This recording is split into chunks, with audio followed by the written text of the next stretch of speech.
আমাদের টাঙ্গাইলের মধ্যে ঘোরার মতো প্লেসের কোনো অভাব নেই। শহর থেকে বাইরে গ্রামের এই নিরিবিলি পরিবেশে ঘোরার জন্য আপনাদেরকে আসতে হবে আমাদের টাঙ্গাইলের সেনবাড়িতে। আমাদের ছোট বাসালিয়া সেনবাড়িতে রিসেন্টলি পানি আসার কারণে পরিবেশটা আরো বেশি সুন্দর হয়ে গেছে। আমাদের ছোট বাসালিয়া সেনবাড়ি আসার জন্য ডিস্ট্রিক্ট গেট থেকে 30 টাকা দিয়ে সোজা ছোট বাসালিয়া কলেজ মোড় যেতে হবে। আমরা যেহেতু বাইকে যাচ্ছিলাম তাই নতুন বাস স্ট্যান্ড থেকে এইখানে বাইকে তেল ভরে নিচ্ছিলাম। মনতলা মোটামুটি টাঙ্গাইলের সবাই চিনে। এই মনতলা রোড দিয়ে ছোট বাসালিয়া সেনবাড়ি যেতে ছোট বাসালিয়া কলেজ মোড় আসার পর ডান দিকে 10 মিনিট রিক্সা নিয়ে গেলে আসতে পারবেন মনোমুগ্ধকর পরিবেশ উপভোগ করার জন্য আমাদের সেনবাড়ি। ছোট বাসালিয়ার এই রাস্তাটাতে দুই পাশে পানি হওয়ার কারণে পরিবেশটা আরো বেশি সুন্দর লাগে। টাঙ্গাইল বাসুলিয়ার চেয়ে কিন্তু আমাদের ছোট বাসালিয়ার প্লেসটা দেখতে কোনো অংশে কম না। রাস্তার দুই পাশে পানি হওয়ায় আপনি নৌকা নিয়ে ইচ্ছা মতো ঘুরতে পারবেন এইখানে। রিসেন্টলি এইখানে অনেকগুলো ক্যাফে এন্ড রেস্টুরেন্ট হয়েছে। একদমই গ্রামীণ পরিবেশে সময় কাটানোর জন্য আপনারা কিন্তু সেনবাড়ি আসতে পারেন। আমি তো অনলাইনে কয়েকদিন ধরে এই সেনবাড়ির ভিডিও দেখছি। আমাদের বাসা থেকে সেনবাড়ি আসতে মাত্র 10 মিনিট লাগে, কিন্তু কয়েকদিন ধরে শ্বশুর বাড়ি থাকার কারণে আসতে পারছিলাম না। তো আজকে হাজবেন্ডকে সাথে নিয়ে ঘুরতে আসলাম। আমি আসতে আসতে দেখি সেনবাড়িতে পানি কমে গিয়েছে। এখানে কিন্তু আরো অনেক বেশি পানি হয়। রাস্তার দুই পাশে এত বেশি পানি হয় যে রাস্তাটা ডুবো ডুবো অবস্থা হয়ে যায়। আর আজকের ওয়েদারটাও এত বেশি সুন্দর ছিল,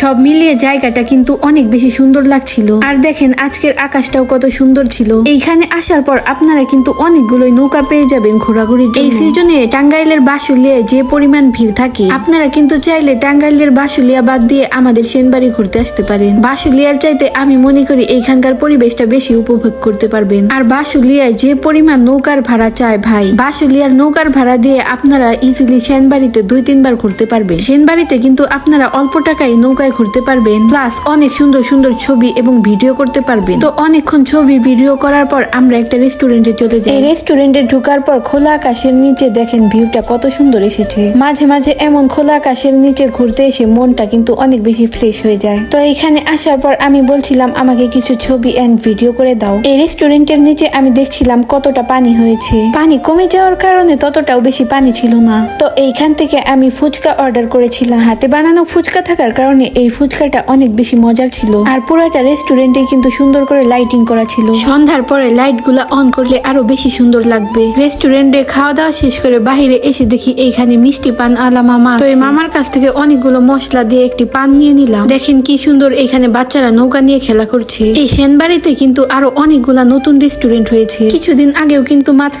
একটা রেস্টুরেন্ট ছিল, আর এখন এইখানে আরো 3টা নতুন রেস্টুরেন্ট হয়েছে। আমরা একটু আগে আগে ঘুরতে গিয়েছিলাম যাতে হালকা পরিমাণ রোদ থাকার কারণে ভিডিও গুলো ভালো আসে। সন্ধ্যা হওয়ার আগ মুহূর্তে এইখানে কিন্তু অনেক পরিমাণে ভিড় হয়ে যায়। এই যে এই রেস্টুরেন্টটাও কিন্তু নিউ ওপেন হয়েছে, ক্যাফে ডি সেনবাড়ি। এইখানে এই রেস্টুরেন্টটা বন্ধ ছিল। এইখানে বন্ধ থাকার কারণে ভিড় না থাকায় আমি কিছু ছবি ভিডিও করতে গিয়েছিলাম। দেখেন এইখানের ভিউ কতটা বেশি সুন্দর এসেছে। আমার কাছে তো এইরকম ফাঁকা প্লেস অনেক বেশি ভালো লাগে। নিচে পানি থাকার কারণে অনেক বেশি ঠান্ডা বাতাস ছিল।